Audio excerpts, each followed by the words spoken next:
भगवान, आपने कहा come a little near sip a cold beer.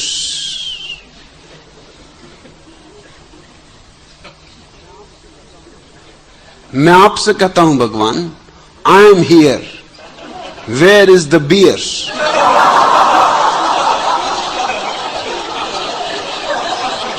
Kamal Bharti, भैया पूछो शीला से, वही है मेरी बार टेंडर।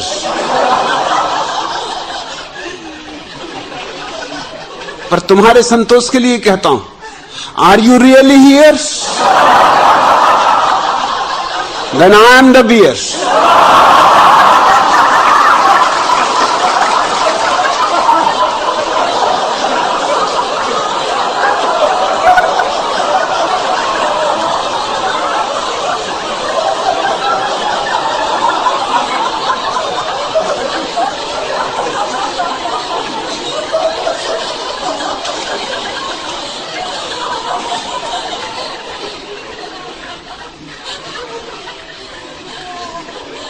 अब दो बहुत गंभीर और तात्विक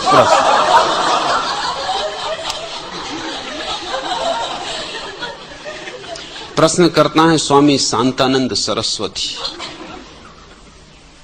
जब से आए हैं प्रश्नों पर प्रश्न लिख के भेजे जा रहे हैं।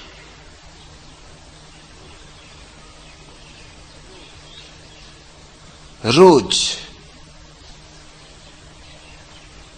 सब कचरा प्रश्न, लेकिन हर एक का जवाब चाहते, और जवाब नहीं मिलता तो बड़े उद्विग्न हुए जा रहे हैं, बड़े बेचैन हुए जा रहे हैं, क्रोधित हुए जा रहे हैं।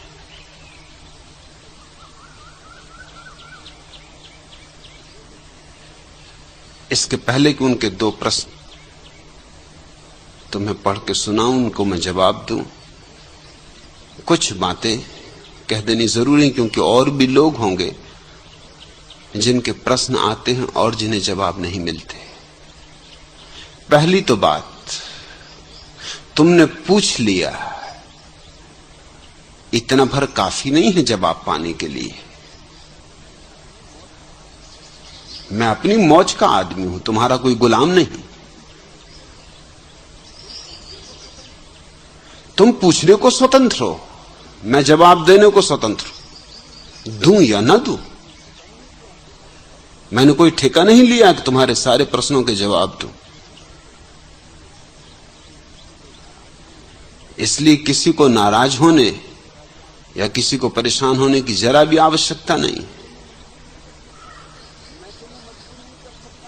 मैं तुम्हें मजबूर नहीं कर सकता कि प्रश्न पूछो, तुम मुझे मजबूर कर सकते हो कि मैं जवाब दूं। यहां बहुत हैं जो कभी नहीं पूछते, तो उनको क्या मैं कह सकता हूं कि क्यों नहीं पूछते? पूछते हो कि नहीं पूछते? पूछना पड़ेगा, क्योंकि मुझे जवाब देना। वो भी स्वतंत्र हैं, उनकी मौज, नहीं पूछते। तुम्हारी मौज, तुम पूछते हो, लेकिन जवाब देना ना देना मेरी मालकियत है। तुमने पूछ लिया, इतना भर काफी नहीं है कि तुम्हें जवाब मिलना ही चाहिए। मैं अपने ढंग से सोचता हूं, मैं देने योग्य जवाब मानता हूं तो जवाब देता हूं, देने योग्य नहीं मानता तो नहीं देता हूं। नाराज होने का कोई कारण नहीं। बहुत ज्यादा नाराजगी हो, दरवाजा खुला है, दरवाजे के बाहर। भीतर आने पे पाबंदी है, बाहर जाने पे कोई पाबंदी नहीं।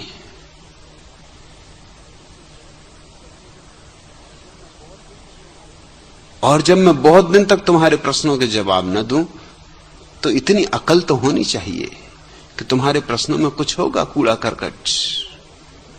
और अगर तुम सोचते हो तुम्हारे प्रश्न बड़े बहुमूल्य हैं, तो उत्तर तुम खुद ही खोज लो। अगर इतने बहुमूल्य प्रश्न खोज सकते हो तो उत्तर नहीं खोज सकोगे।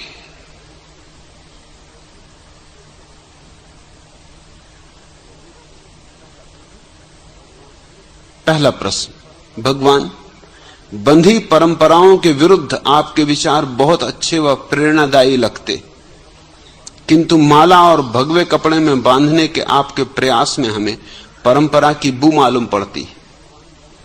हमें लगता है कि भगवान का संबोधन स्वीकार करने और माला तथा भगवे रंग के कपड़ों को देने के पीछे आपकी एक पीर, पैगंबर या अवतारी पुरुष होने की वासना छिपी हुई। यह मेरा नितांत भ्रम भी हो सकता है, कृपा करके इसका निवारण करें। शांतानंद सरस्वती, सबसे पहला काम तो तुम ये करो कि माला छोड़ो और गेरुए वस्त्र छोड़ो। जिस चीज में तुम्हें परंपरा की बू आती हो उसमें उलझना क्यों? मैं तुम्हें बुलाने नहीं गया, मेरी कोई उत्सुकता नहीं है कि तुम सन्यासी हो।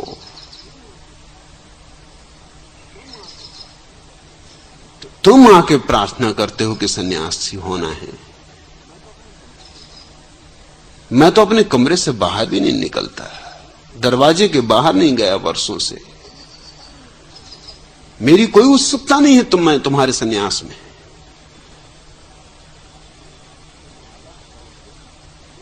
तुम माला और गेरुए वस्त्र छोड़ दो।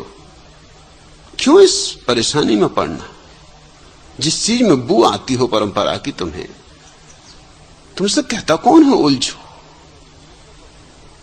और अगर तुम्हारी हिम्मत न पड़ती हो माला छोड़ने की, तो संत महाराज को मैं कह देता हूं, तुम जब बाहर जाओगे दरवाजे के, वो माला तुमसे वापस ले लेंगे ताकि तुम्हारा छुटकारा हो। इस तरह के लोगों को मैं यहां चाहता भी नहीं। मेरा कोई भी रस नहीं है इस तरह के लोगों में। मैंने गैरिक वस्त्र इसीलिए चुने कि गैरिक वस्त्रों को परंपरा ने बदनाम कर दिया। मैं गैरिक वस्त्रों को चुन के परंपरा से मुक्त कर रहा हूं। गैरिक वस्त्र प्यारे वस्त्र हैं, बड़े प्रतीकात्मक वस्त्र हैं।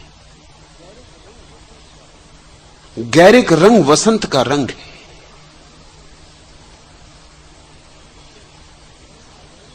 और वसंत तुम में आए तो ही परमात्मा आए। गैरिक रंग सूर्योदय का रंग है। तुम्हारे भीतर भी ध्यान का सूर्योदय हो तो परमात्मा तुम्हारे भीतर आए। गैरिक रंग फूलों का रंग है, मस्ती का रंग है, खिलावट का रंग है। तुम्हारे भीतर समाधि का फूल खिले, सहस्त्रदल कमल खिले तो ही तुम जान सकोगे कि सत्य क्या है। गैरिक रंग लहू का रंग है, वो जीवन का प्रतीक है। बुद्ध ने पीत वस्त्र चुने थे अपने भिक्षुओं के लिए, पीले, क्योंकि पीत रंग, पीले पत्ते का रंग मौत का प्रतीक है। और बुद्ध की पूरी देशना यही थी कि जीवन असार है, व्यर्थ है, छोड़ देने योग्य है, मृत्यु वर्ण करने योग्य है। इसलिए पीला रंग उन्होंने चुना था, वो प्रतीक रंग है। जैनों ने सफेद रंग चुना है अपने साधुओं के लिए, सफेद वस्त्र। सफेद वस्त्र त्याग का प्रतीक है। अगर तुम प्रकाश के विज्ञान से परिचित हो तो सफेद वस्त्र त्याग का प्रतीक है। क्यों? क्योंकि सफेद कोई रंग नहीं, सब रंगों का अतिक्रमण। सफेद न लाल है, न पीला है, न हरा है, न नीला है। सारे रंगों के मिलने से, सारे रंगों का एक साथ जुड़ जाने से, संगम हो जाने से एक अतिक्रमण पैदा होता है। वह सफेद रंग है। सफेद रंग रंगों के पार जाना है। जीवन सतरंगा है। जीवन इंद्रधनुष जैसा है। उसमें सातों रंग है। जीवन में सातों राग है। सारे गामा पाधानी। सफेद राग रहित है, वो विराग है। उसमें सातों राग खो गए, सातों रंग खो गए, वो कोरा है। इसलिए जैनों ने सफेद वस्त्र चुने थे, हिंदुओं ने गैरिक वस्त्र चुने थे। सिर्फ इसलिए कि हिंदुओं ने गैरिक वस्त्र चुने, मैं गैरिक वस्त्र न चुनूं, यह नहीं हो सकता। ये तो परंपरा से डरना हो जाएगा। मैं ना तो परंपरावादी हूं और न परंपरा से भयभीत हूं। मुझे तो जो उचित लगता है, जो प्रीतिकर लगता है, वो मेरा है। वो फिर किसी का हो, मैं फिक्र नहीं करता इसकी। वो बाइबल में हो, कुरान में हो, गीता में हो, धम्मपद में हो, समयसार में हो, मैं किसी की बपौती नहीं मानता। मैं गैरिक रंग को सफेद और पीत दोनों रंगों से ऊंचाई पर मानता हूं। इस्लाम ने हरा रंग चुना है क्योंकि वह हरियाली का प्रतीक है, वृक्षों का प्रतीक है।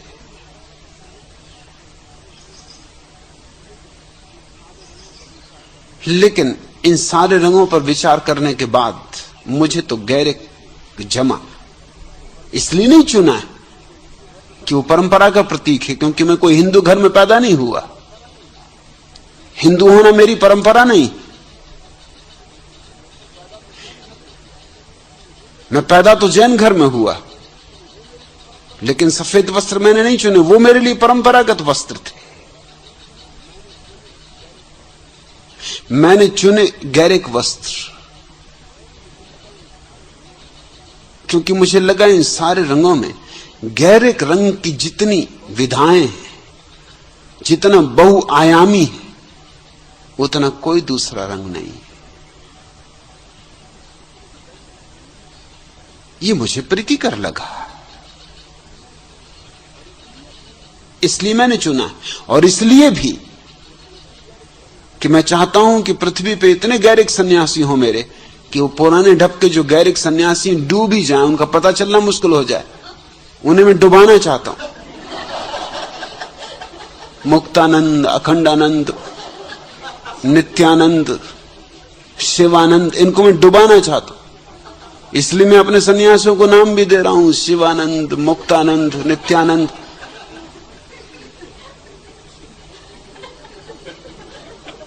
ताकि ये तय करने मुश्किल हो जाएगा एक 10 साल के भीतर कि कौन कौन है। मैं इतने शिवानंद और इतने नित्यानंद और इतने मुक्तानंद खड़ा कर दूंगा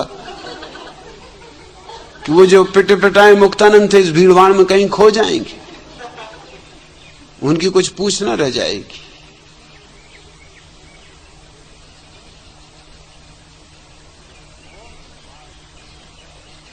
और सवाल इसका नहीं है कि क्या परंपरागत है,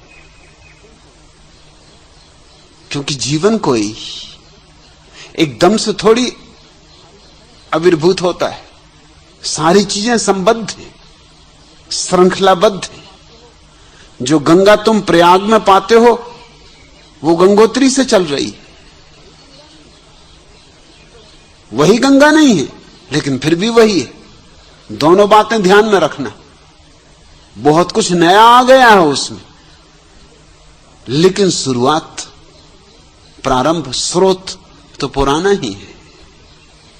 तो मेरा सन्यास प्राचीन से प्राचीन है और नवीन से नवीन।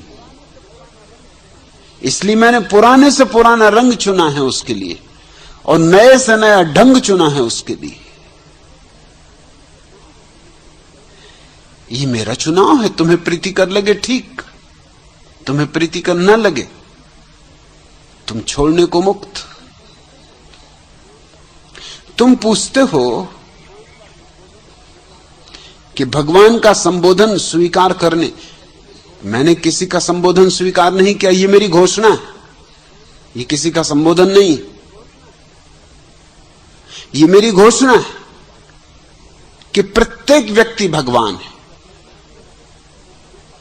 तो क्या तुम सोचते हो सिर्फ मैं अपने को अपवाद मान लूं कि मुझे छोड़ के सब व्यक्ति भगवान है?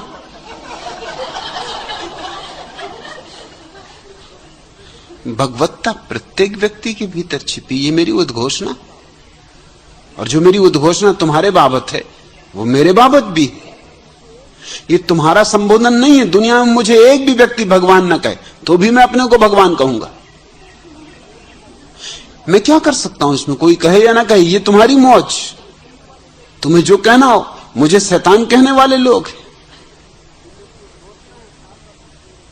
ये मेरी उद्घोषणा है, ख्याल रखना। उपनिषद में जब ऋषियों ने घोषणा की अहम ब्रह्मास्मि, तो वो किसी का संबोधन नहीं है, वो कहते हैं मैं ब्रह्म हूं। जब अल हिल्लाज मंसूर ने उद्घोषणा की अनल हक कि मैं ईश्वर हूं, तो वो किसी का संबोधन नहीं है। तुम क्या संबोधन करोगे? तुम्हें अपना पता नहीं, तुम मुझे क्या संबोधन करोगे? तुम्हें अपने भीतर की भगवत्ता का बोध नहीं है, तुम मेरी भगवत्ता को कैसे पहचानोगे? मुझे मेरी भगवत्ता का बोध है, इसलिए तुम्हारी भगवत्ता को भी पहचानता हूं।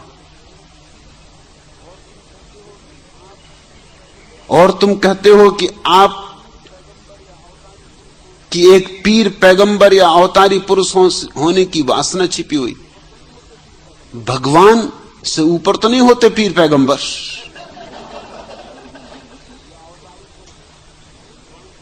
या अवतारी पुरुष भगवान से ऊपर तो नहीं होते। और मैं भगवान से इंच भर नीचे उतरने को राजी नहीं। तुम कहां की बातें कर रहे हो? और इस तरह के प्रश्न रोज लिख के भेजते हो। तुम चाहते हो इनके उत्तर होने चाहिए। इतने लोगों का समय खराब करवाना है।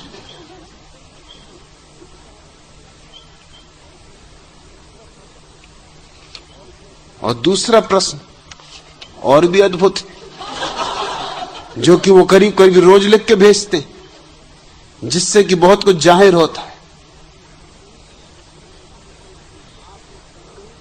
पूछा है, आप संदेह की निवृत्ति के लिए हमें जूझने का आवाहन करते, क्या आपका ऐसा आवाहन सभा भवन में मात्र आपकी औपचारिक विचार स्वतंत्रता की प्रीति और उदारता का परिचायक नहीं है, जबकि न तो हमारे प्रश्नों का जवाब ही मिलता है और न आपसे मिल पाने की छूट और सुविधा ही? तुम पूछने के लिए मुक्त हो, जवाब देने के लिए मैं मुक्त हूं। तुम सोचते हो तुम्ही को स्वतंत्रता दे रहा हूं मैं पूछने की, मैं भी स्वतंत्रता ले रहा हूं जवाब देने की। हम दोनों स्वतंत्र हैं। लोग अनेक ये बात पूछते हैं कि मैं मिलता क्यों नहीं। तुम मिलना चाहते हो, बड़ी कृपा है, धन्यवाद, लेकिन मुझे भी तो कोई रस हो तुमसे मिलने में।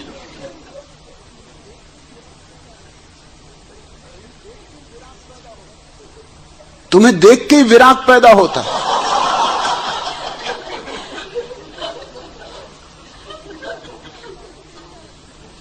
तुम्हें देख के मुझे लगता है कि अब हिमालय चला जाऊं।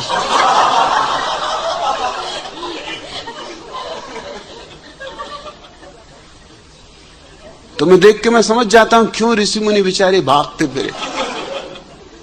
संसार वगैरह से नहीं भाग रहे थे, तुम जैसे महात्माओं से, कि जो सत्संग करने के लिए एकदम धरना दिए बैठे थे। बहुत दिन तक मैं मिलता जुलता था, थक गया, बुरी तरह थक गया, क्योंकि लोगों के मिलने जुलने का कोई हिसाब ही नहीं।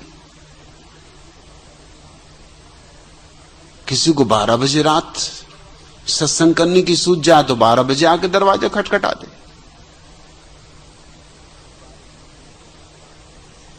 एक बार एक सज्जन 2 बजे रात आ गए, दरवाजा खटखटाया तो मैं समझा किसी मुसीबत में होंगे, दरवाजा खोला तो वो बोले कि असल बात यह है कि मैं ट्रेन से जा रहा था लेकिन ट्रेन चूक गया, तो सोचा कि चलो आपसे सत्संग ही कर। अब दूसरी गाड़ी तो सुबह 5 बजे जाएगी, तब तक सत्संग हो जाएगा। सो उन्होंने 2 बजे रात से लेकर 5 बजे तक सत्संग किया।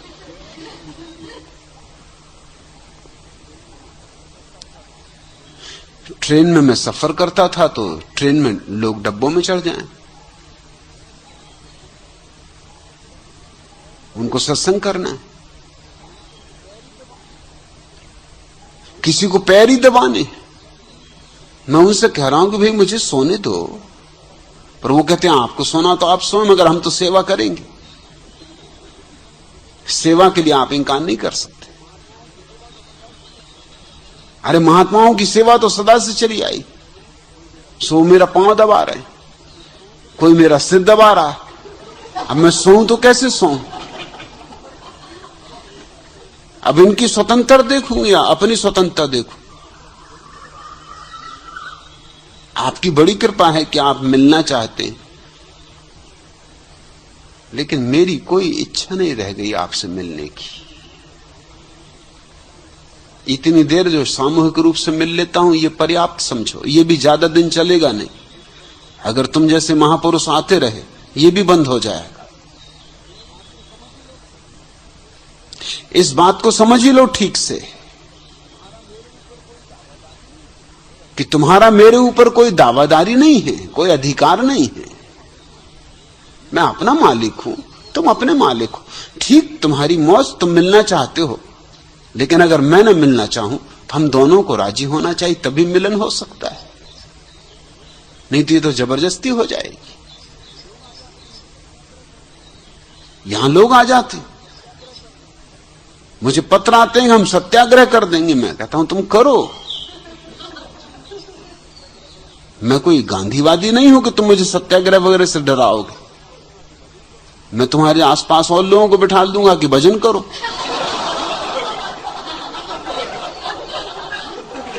भैया सत्याग्रह कर रहे हैं, इनका भजन करो, तुम इनको साथ दो। एक लफंगे ने एक आदमी के घर के सामने जाके सत्याग्रह कर दिया, कहा कि मैं तुम्हारी लड़की से शादी करूंगा, मेरा प्रेम हो गया। वो भी बेचारे आदमी घबराए, भीड़ भाड़ लग गई, अखबार वालों को तो मजा आ गया और लोग प्रोत्साहन देने लगे उस लफंगे को कि बिल्कुल ठीक है, तो बिल्कुल गांधीवादी तरीका, अहिंसात्मक। वो कोई हमला नहीं कर रहा, कुछ नहीं, सिर्फ बिस्तर लगाए सामने बैठा है। गांव भर में चर्चा हो, सभी की सहानुभूति कि बेचारा युवक अपनी जान दे रहा। अरे इसको कहते हैं प्रेम। कलयुग में भी प्रेमी हैं जो अपना जान देने को तैयार। बाप परेशान था, बहुत परेशान था। उसने किसी पुराने गांधीवादी से पूछा कि भैया क्या करें, तुमको सहायता दो। उसने कहा तुम एक काम करो, वो जो बूढ़ी वैश्या है गांव की, उसको ले आओ, उसको इसके बगल में बिस्तर लगवा दो, और ये पूछेगी क्यों, तो उससे कहना कि बुढ़िया कहेगी कि मैं तुझसे विवाह करूंगा, मुझे तेरे से प्रेम हो गया, नहीं तो सत्याग्रह करूंगी, यहीं मर जाऊंगी। सो बुढ़िया को ले आए, वो 10 रुपए देखे। उस बुढ़िया को देख कर युवक बहुत हैरान हुआ, तू यहां किस लिए आई, हट यहां से। उसने कहा कैसे हटू, अरे तुम मेरे प्राण प्यारे, तुम्हारे बिना मैं मर जाऊंगी, तुम ही मेरे कृष्ण कन्हैया। वो बोला क्या बक रही, होश में आ, तू 80 साल की। उसने साल का क्या सवाल, प्रेम कोई साल मानता, प्रेम तो किसी का किसी से हो जाए, मेरा तो हो गया तेरे से। अब प्रेम कोई करता थोड़ी, हो जाता है।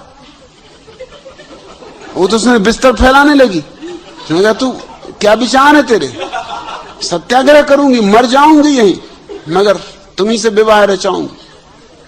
आधी रात वो युवक अपना बिस्तर गोल करके भाग गया। उसने सोचा झंझट का मामला है, लड़की तो गई ही गई और ये बुढ़िया पीछे न लग जाए।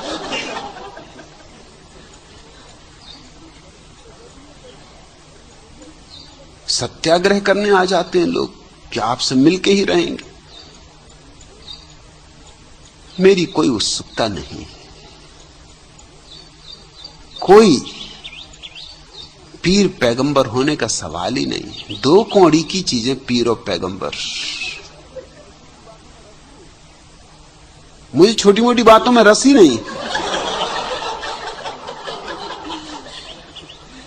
तुम लेकिन गलत जगह आ गए। उन्होंने मुझे सलाह भी दी कि क्या आप प्रश्नोत्तर अनावश्यक लंबा करने की बजाय 10-5 मिनट में उत्तर देकर अधिक प्रश्नों को नहीं निपटा सकते? यहां कोई निपटाया नहीं जा रहे प्रश्न।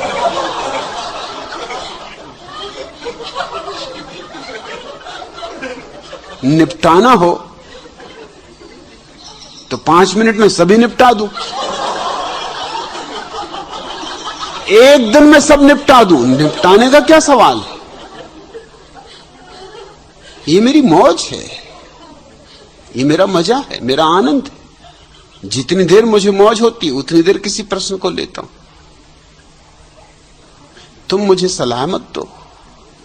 मैंने अपने जीवन में किसी की सलाह नहीं मानी।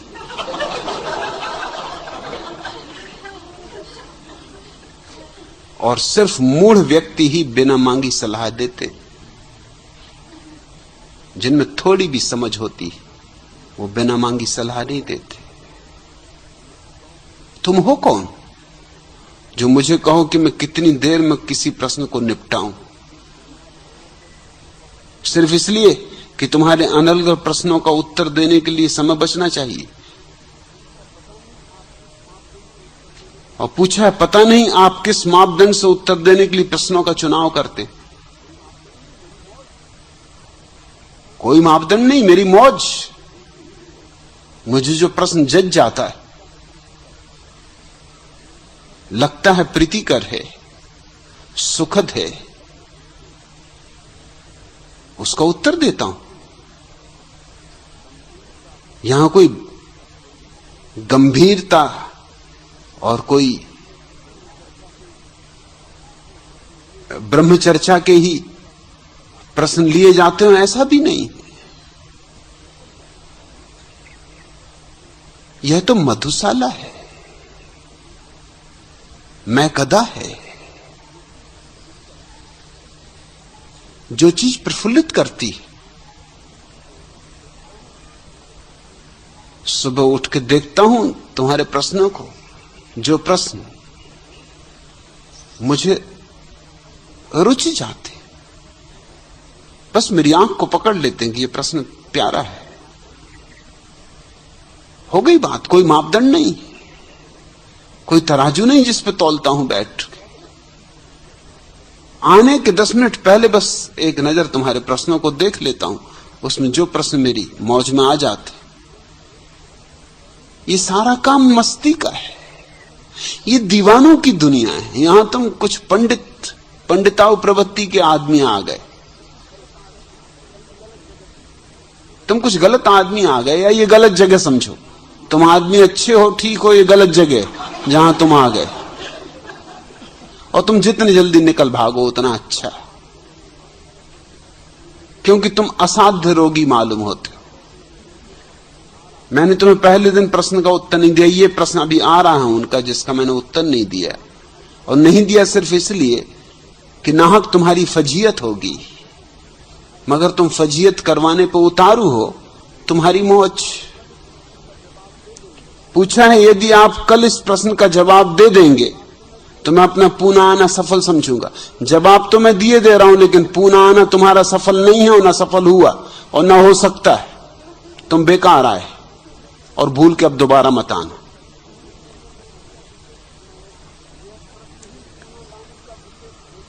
यह प्रश्न ही पूना लाने का विशेष हेतु था। अब उनका प्रश्न सुनिए। मुक्त यौन संबंध के अंतर्गत क्या पिता पुत्री और मां बेटे के बीच भी यौन संबंध हो सकता है? यदि नहीं तो क्यों नहीं? यह प्रश्न उन्होंने इतनी बार पूछा है कि मुझे शक है तुम्हें अपनी मां से यौन संबंध करना है कि अपनी बेटी से, किससे करना है? यह प्रश्न इतनी बार तुम क्यों पूछ रहे हो? और यही प्रश्न हेतु है उन्हें पुनः लाने का, तो जरूर यह मामला निजी होना चाहिए, व्यक्तिगत होना चाहिए। किससे तुम्हें यौन संबंध करना है, मां से कि अपनी बेटी से? सीधी सीधी बात क्यों नहीं पूछते? फिर इसको इतना तात्विक रंग ढंग देने की क्यों कोशिश करते हो? कम से कम ईमानदार अपने प्रश्नों में होना चाहिए। मां बेटे का संबंध या बेटे और मां का संबंध अवैज्ञानिक, उससे जो बच्चे पैदा होंगे वो अपंग होंगे, लंगड़े होंगे, लूले होंगे, बुद्धिहीन होंगे। इसका कोई धर्म से संबंध नहीं है। यह सत्य दुनिया के लोगों को बहुत पहले पता चल चुका, सदियों से पता रहा है। विज्ञान तो अब इसको वैज्ञानिक रूप से सिद्ध कर सका। भाई बहन का संबंध भी अवैज्ञानिक है, इसका कोई नैतिकता से संबंध नहीं। सीधी सी बात इतनी है कि भाई और बहन दोनों के वीर्य कण इतने समान होते कि उनमें तनाव नहीं होता, उनमें खिंचाव नहीं होता। इसलिए उनसे जो व्यक्ति पैदा होगा वो फुफस होगा, उसमें खिंचाव नहीं होगा, तनाव नहीं होगा, उसमें ऊर्जा नहीं होगी। जितने दूर का नाता होगा उतना ही बच्चा सुंदर होगा, स्वस्थ होगा, बलशाली होगा, मेधावी होगा। इसलिए फिक्र की जाती रही कि भाई बहन का विवाह ना हो, दूर संबंध खोजे जाते रहे जिनसे गोत्र का भी नाता ना हो, 3, 4, 5 पीढ़ियों का भी नाता ना हो। क्योंकि जितने दूर का नाता हो उतना ही बच्चे के भीतर मां और पिता के जो वीर्याणु और अंडे का मिलन होगा उसमें दूरी होगी। दूरी होगी तो उस दूरी के कारण ही व्यक्तित्व में गरिमा होती। जैसे बिजली पैदा करनी हो तो ऋण और धन, इन दो ध्रुवों के बीच ही बिजली पैदा होती। तुम एक ही तरह के ध्रुव, धन और धन, ऋण और ऋण, इनके साथ बिजली पैदा करना चाहो, बिजली पैदा नहीं होगी। बिजली पैदा करने के लिए ऋण और धन की दूरी चाहिए। व्यक्तित्व में उतनी ही बिजली होती, उतनी ही विद्युत होती जितना वो दूर का हो। इसलिए मैं इस पक्ष में हूं कि भारतीय को भारतीय से विवाह नहीं करना चाहिए। जापानी से करे, चीनी से करे, तिब्बती से करे, ईरानी से करे, जर्मन से करे, भारतीय से ना करे। क्योंकि जब दूर ही करना है तो जितना दूर हो उतना अच्छा। और ये अब तो वैज्ञानिक रूप से सिद्ध हो चुकी बात। पशु पक्षियों के लिए हम प्रयोग भी कर रहे हैं, लेकिन आदमी हमेशा पिछड़ा हुआ होता है क्योंकि उसकी जकड़ रूढ़िगत होती। अगर हमको अच्छी गाय की नस्ल पैदा करनी है तो हम बाहर से वीर अणु बुलाते, अंग्रेज सांड का वीर अणु बुलाते भारतीय गाय के लिए, और कभी नहीं सोचते कि गौ माता के साथ क्या कर रहे हो तुम।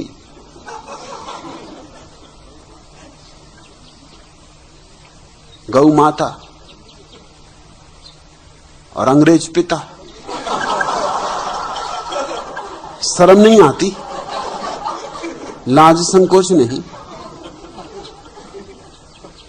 मगर उतनी ही स्वस्थ बच्चे पैदा होंगे, उतनी ही अच्छी नस्ल होगी। इसलिए पशुओं की नस्लें सुधरती जा रही, खासकर पश्चिम में तो पशुओं की नस्लें बहुत सुधर गई। कल्पनातीत 60-60 लीटर दूध देने वाली गायें कभी दुनिया में नहीं थी। और उसका कुल कारण यह है कि दूर दूर के वीर्याणुओं को मिलाते जाओ, हर बार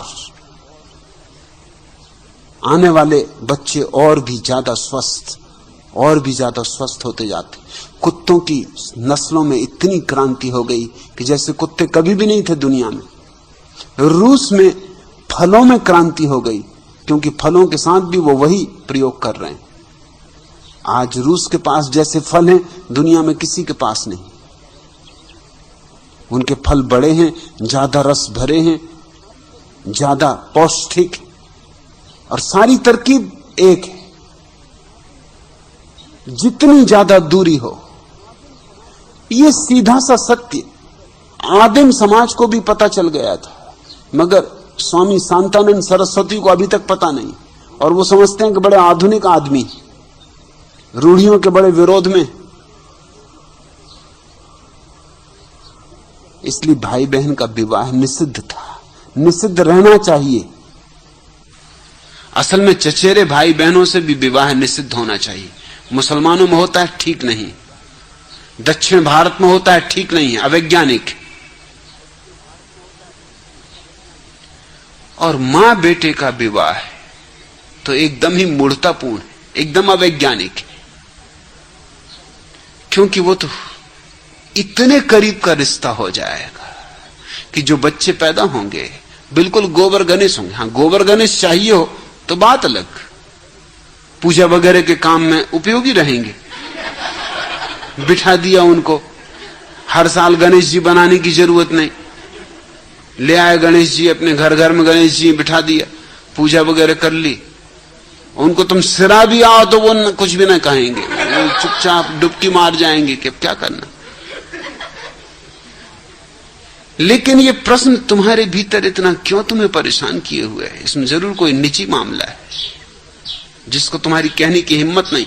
और बात तुम बड़ी बहादुरी की कर रहे हो, बात ऐसी कर रहे हो जैसे कि मुझे चुनौती दे रहे हो।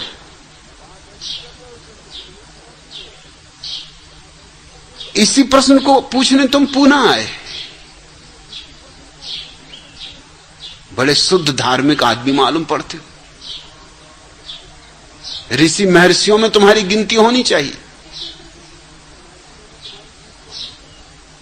थोड़ा सोचा भी तो होता कि अगर मैं इसका उत्तर नहीं दे रहा हूं, बार बार तुम पूछ रहे हो रोज, तो कुछ कारण होगा। इसलिए नहीं दे रहा था कि तुम बदनाम होगे, तुम्हारी मां बदनाम होगी, तुम बदनाम होगे, तुम्हारी बेटी बदनाम होगी, कुछ ना कुछ मामला गड़बड़। और तुम चाहते हो कि मेरा समर्थन मिल जाए। शायद तुमने इसलिए सन्यास लिया है। तुम्हारा सन्यास झूठा और थोथा है। तुम यहां सन्यास लेने इसलिए आ गए हो, मेरा सन्यास, कि तुमको यह आशा होगी कि मैं तो सब तरह की स्वतंत्रता देता हूं, इसलिए इस बात की भी स्वतंत्रता दे दूंगा। ऐसे कुछ लोग हैं। एक सज्जन आ गए थे, वो इसलिए सन्यास लिए, उनको अपनी बहन से प्रेम। सन्यास लेने के बाद दोनों ने सन्यास ले लिया, फिर कहा कि अब आपको हम कह दें कि ये मेरी बहन है और सब लोग हमारे विरोध में हैं, इसलिए हम आपकी शरण आए, इसलिए हमने सन्यास लिया है। मैंने कहा, इसलिए सन्यास लेने की क्या जरूरत थी? अब ये सन्यास सिर्फ एक आवरण हुआ तुम्हें बचाने का, और तुम जाके प्रचार करना कि मैं तुम्हारे समर्थन में हूं। मेरे दुश्मन मुझे जितना नुकसान पहुंचाते हैं, उससे ज्यादा नुकसान तुम तरह के लोग मुझे पहुंचाते। तुम ही हो असली उपद्रव का कारण। अब उस आदमी की इच्छा यह है कि मैं आशीर्वाद दे दूं कि शादी हो जानी चाहिए बहन भाई की। मैंने कहा, ये तो गलत है। तुम चाहे सन्यास लो चाहे ना लो, मगर ये बात गलत है। और तुमने जिस कारण सन्यास लिया वो तो बिल्कुल ही गलत है। सिर्फ तुम अपने पाप को छिपाना चाहते हो सन्यास की आड़ में। लोग सोचते हैं कि मैं हर तरह की चीज के लिए राजी हो जाऊंगा। इस भूल में मत रहना। जरूर मैं स्वतंत्रता का पक्षपाती हूं। मुक्त यौन से भी लोग गलत अर्थ ले लेते हैं।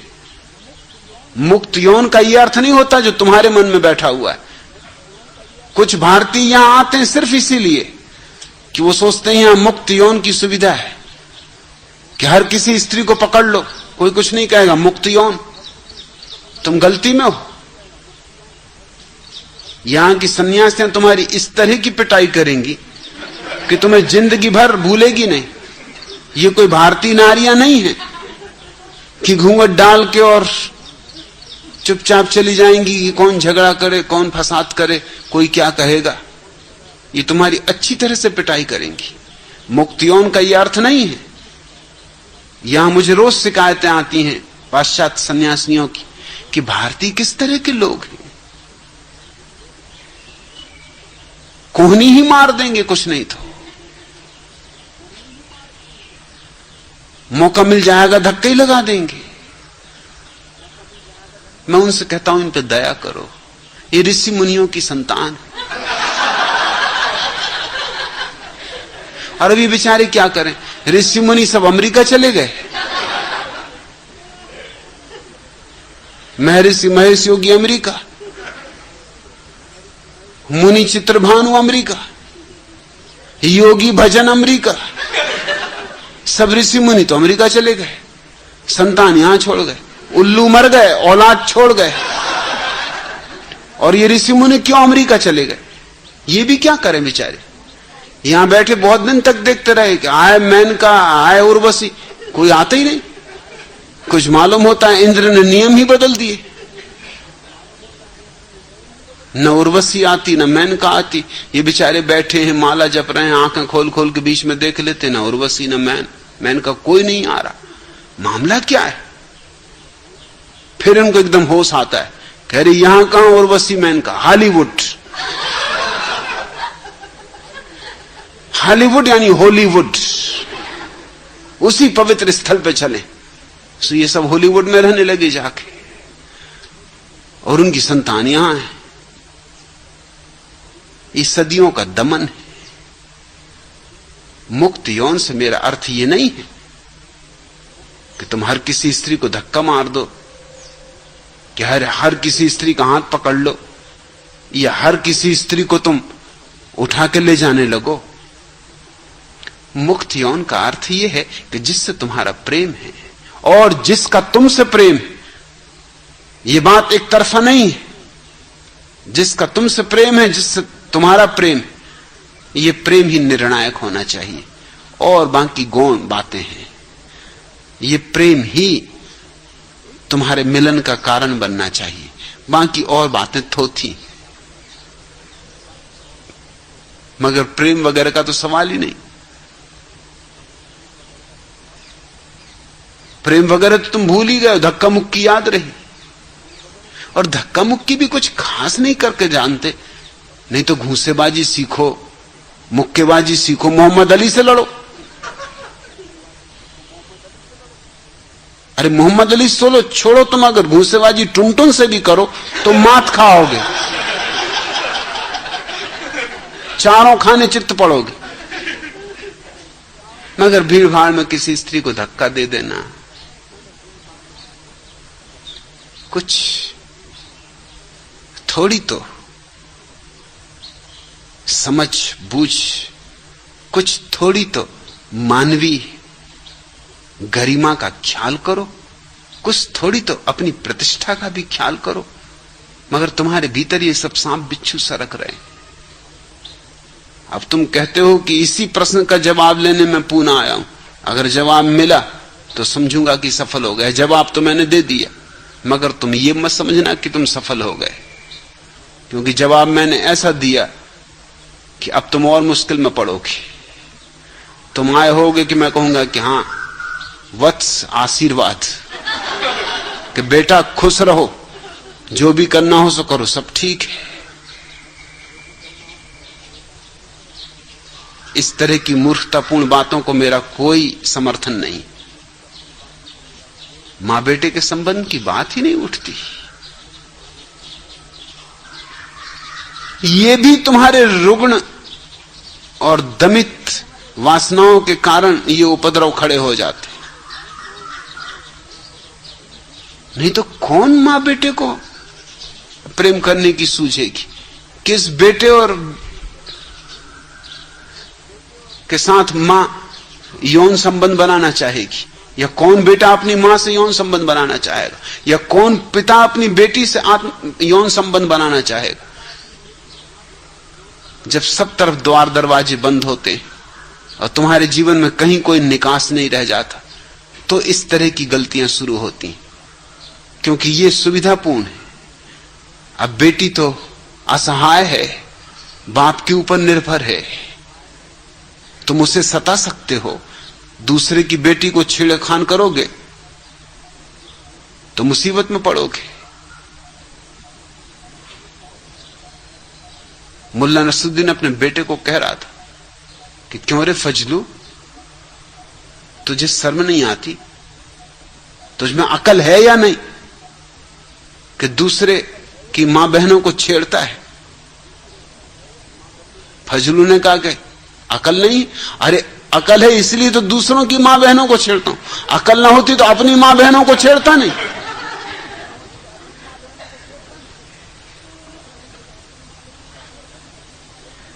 बिल्कुल बुद्धिहीनता की बात तुम पूछ रहे हो।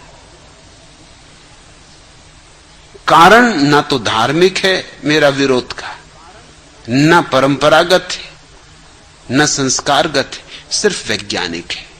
अगर तुम उत्सुक हो तो संतति शास्त्र के विज्ञान को समझने की कोशिश करो। शास्त्र उपलब्ध हैं, विज्ञान ने बड़ी खोजें कर ली। विज्ञान का सीधा सा सिद्धांत है, स्त्री और पुरुष के जीवाणु जितने दूर के हों उतने ही बच्चे के लिए हितकर है, उतना ही बच्चा स्वस्थ होगा, सुंदर होगा, दीर्घ जीवी होगा, प्रतिभाशाली होगा। और जितने करीब के होंगे उतना ही लचर पचर होगा, दीनहीन होगा। भारत की दीनहीनता में यह भी एक कारण है,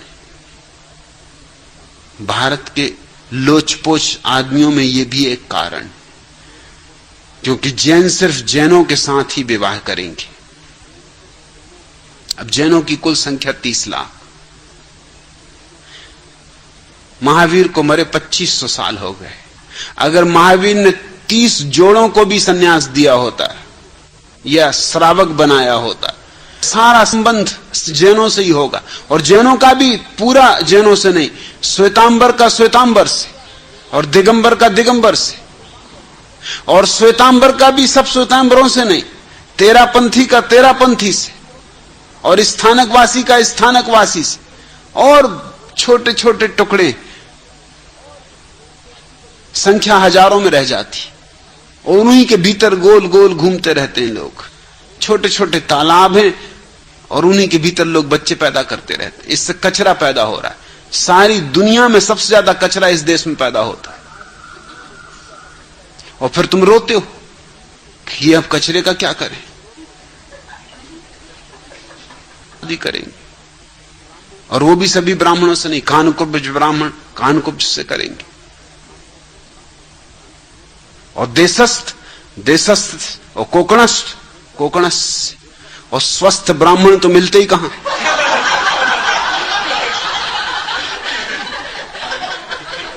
वो तो असंभव ही है। कोकणस्थ देशस्थ स्वस्थ का पता ही नहीं चलता। मुझे तो अभी तक नहीं मिला कोई स्वस्थ ब्राह्मण।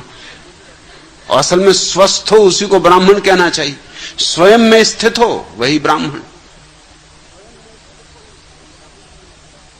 चमार चमार से करेंगे, फिर हो जाएंगे बाबू जगजी राम पैदा, और सपीटो।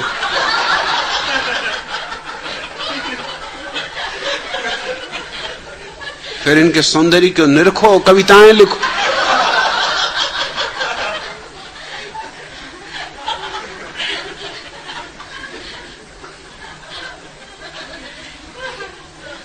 ये जो भारत की दुर्गति है उसमें एक बुनियादी कारण ये भी है कि यहां सब जातियां अपने अपने घेरे में जी रही, वहीं बच्चे पैदा करना है, कचड़ बचड़ वहीं होती रहेगी। थोड़ा बहुत बचाव करेंगे, मगर कितना बचाव करोगे? जिससे भी शादी करोगे 2, 4, 5 पीढ़ी पहले उससे तुम्हारे भाई बहन का संबंध रहा होगा। 2, 4, 5 पीढ़ी ज्यादा ज्यादा बचा सकते हो, इससे ज्यादा नहीं बचा सकते। जितना छोटा समाज होगा उतना बचाना मुश्किल होता चला जाए। मुक्त हो, ब्राह्मण को विवाह करने दो, जैन से जैन को विवाह करने दो, हरिजन से हरिजन को विवाह करने दो, मुसलमान से मुसलमान को विवाह करने दो, ईसाई से। तोड़ो ये सारी सीमाएं। और तुम तो सीमाएं तोड़ने की बात, तुम तो और ही सुगम रास्ता बता रहे हो, गजब की बात बता रहे हो स्वामी शांतानंद सरस्वती, कि कहां जाना दूर। अरे घर की बात घर में ही रखो, घर की संपदा घर में ही रखो। अपनी बेटी से ही शादी कर लो कि अपनी मां से ही शादी कर लो।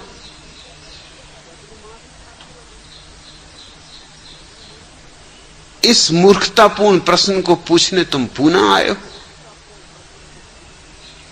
और इसका उत्तर तुम्हें नहीं मिल रहा है तो तुम बड़े बेचैन हुए जा रहे हो। अब दे दिया मैंने। ये थोड़ी सी बातें मैंने कही, जरूरी नहीं कि मेरी सब बातें ठीक हो, ये भी जरूरी नहीं कि कोई एक आध बात भी ठीक हो, ये भी जरूरी नहीं कि आप मेरी बातें माने। इतना ही काफी है कि जो मैंने कहा उसे आप थोड़ा सा सोचना, हो सके तो थोड़ा सा अनुभव करना, हो सके तो अनुभूति को थोड़ा सा फैलने देना और बढ़ने देना। मेरी बातों को इतनी शांति और प्रेम से सुना, उससे बहुत अनुग्रहित हूं और अंत में सबके भीतर बैठे परमात्मा को प्रणाम करता हूं। मेरे प्रणाम स्वीकार।